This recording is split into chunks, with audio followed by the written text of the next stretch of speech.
Media MPDI TV menyajikan tontonan yang terbaik. Bismillahirrahmanirrahim. Assalamualaikum warahmatullahi wabarakatuh. Waalaikumsalam warahmatullahi wabarakatuh. Innalhamdulillah mabadu. Pada kesempatan kali ini sudah hadir di tengah-tengah kita Ketua MWCNU Kecamatan Bulo Kabupaten Tanggamus, yaitu Gus Abdurrahman. Selamat datang Gus di podcast Media MPDI TV. Dan juga selain ditemani oleh Ketua MWCNU Kecamatan Bulo, saya juga ditemani dengan Bandreku Sahabat Opat, yaitu minuman sehat tradisional yang menyegarkan.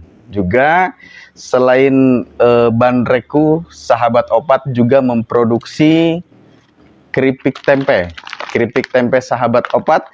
Jadi setelah makan keripik tempe Sahabat Opat, kemudian minumannya adalah minuman Bandrek Sahabat Opat. Ini yang kira-kira akan menemani kita Gus pada bincang-bincang kita pada hari ini. Mantap. Baik Gus, gimana kabarnya untuk hari ini? Alhamdulillah sehat. Alhamdulillah. Sehat, alhamdulillah.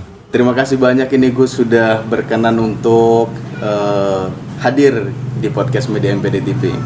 Iya. Sebelum kita berbincang terhadap bagaimana adat, tradisi, dan kebudayaan di dalam dunia pondok pesantren, terlebih dahulu mungkin ingin menanyakan sedikit banyaknya tentang nama, kemudian pondok pesantren, karena tadi kita ngobrol ternyata sebagai ketua pondok pesantren, bukan sebagai pengasuh pondok pesantren. Kan perannya berbeda antara ketua dengan pengasuh. Monggo Gus, kira-kira gimana sistem yang ada di Pondok Sirkatul Tholibin? Terima kasih sahabat Yobi, Bapak Yobi, sahabat sekaligus partner kita dalam berjuang di Kecamatan Bulog. Jadi ingin saya sedikit memperkenalkan diri. Jadi saya pribadi ini di lingkungan, di keluarga, di rumah diamani sebagai ketua umum pondok pesantren. Ketua umum. Jadi pesantren kita itu pesantren Sirkatul Tholibin. Jadi kita sudah generasi kedua Pak Yobi. Jadi saya sama kakak, kebetulan kakak itu pengasuh sekaligus ketua yayasan. Kalau saya ketua umum. Jadi itu sedikit di sistem pesantren kita. Perannya bagaimana antara ketua umum dengan ketua yayasan? Kalau bahasa umumnya, kalau pengasuh itu kiainya lah, kiainya. Jadi beliau sila ngaji yang fokus ke pendidikan keagamaannya. Kalau saya lebih ke pengembangan Pak Yogi. Pengembangan. Jadi terkait pendidikan formal, adapun yang lain-lain terkait pengembangan fisik pesantren itu tanggung jawab saya sebagai ketua umum. Kalau Gus, kalau Kiai itu tahunya ngajar ngaji, ngembangkan keilmuan di pondok pesantren. Cuman apapun keputusannya tetap ke beliau. Apapun muaranya ke pengasuh. Oke, siap. Oke, nah jadi Gus, beberapa hari yang lalu atau pekan yang lalu lah kurang lebih ya. Pekan yang lalu itu kita dihebohkan di dunia maya, yaitu berkaitan dengan sudut pandang yang berbeda terhadap adat, kultur, dan tradisi di pondok pesantren, yang mana di situ disinggung bahwa jalan jongkok, kemudian jalan ngesot, dan lain sebagainya di dunia pondok pesantren. Nah, jadi sebelum jauh ke sana, saya akan menanyakan dulu menurut Gus Abdurrahman, atau di sini disapa Gus Dur ya, atau yang sering disapa Gus Dur, menurut jenengan kira-kira seberapa penting peran adab yang harus dimiliki oleh seorang santri ataupun seorang muslim? Jadi memang semenjak viral kemarin Pak Yobi ya, beberapa teman-teman atau orang yang notabene dari pendidikan pesantren yang merasa tersinggung lah. Jadi pemberitaan yang secara perspektif pandangan mereka dipandang sebelah mata terkait dengan dunia pesantren. Berbicara tentang adab ini Pak Yobi, bagi pesantren adab itu bukan sekedar sopan santun. Adab itu adalah sikap, kejiwaan, dohiron watinan, sikap ekspresi seorang santri untuk menghormati guru, menghormati ustadznya, penghormatan kepada teman, lebih-lebih kepada Allah dan Rasulnya, itu bagi santri. Kemudian untuk manfaat adab, apakah penting untuk kita?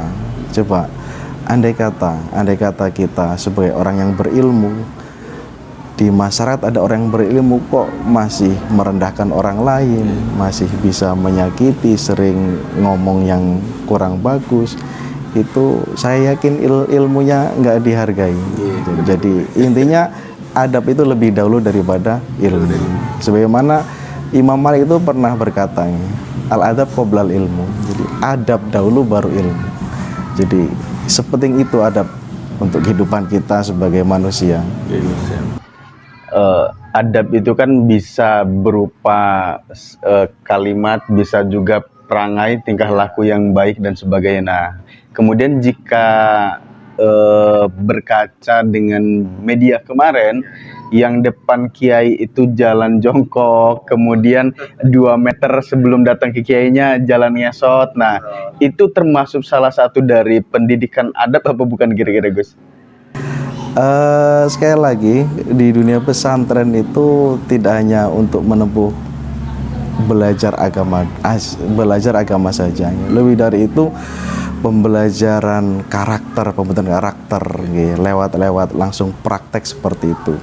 Jadi kalau jalan ngesot kemudian kita cium tangan bolak-balik ya kepada seorang guru, itu lebih kepada takdiman wa ikroman. Jadi kalau itu dianggap sebagai perbudakan, itu karena orang belum tahu aja substansi yang ada di dunia pesantren terkait tradisi-tradisi itu, tujuan pokoknya. Mungkin orang belum tahu apa tujuannya. Tujuan itu yang jelas untuk penanaman karakter, bagaimana seorang santri yang menimba ilmu kepada kiai, kepada ustadz, itu takdiman wa ikroman, karena sudah mendapatkan ilmu yang lebih banyak ya. Kemudian ada unsur di situ kebarokahan, jadi seperti itu.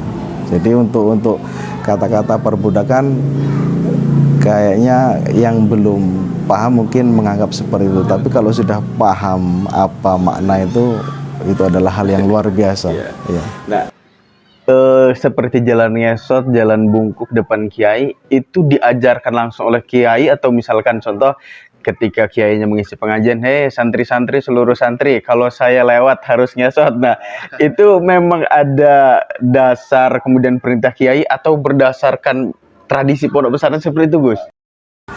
Jadi ini menurut pengalaman kami sebagai orang yang berkecimpung di dunia pesantren, kita itu sebenarnya nggak pernah langsung nyuruh ini enggak. Itu emang tradisi kepesantrenan. Makanya pesantren itu bukan sekedar lembaga pendidikan agama.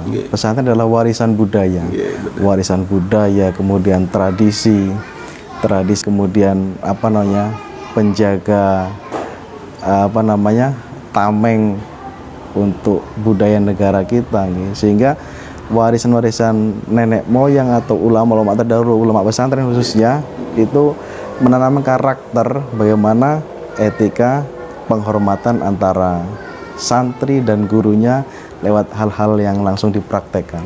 Jadi di situ akan tumbuh tradisi takdiman wa ikroman terkait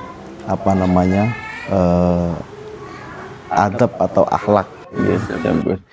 Nah, kemudian jika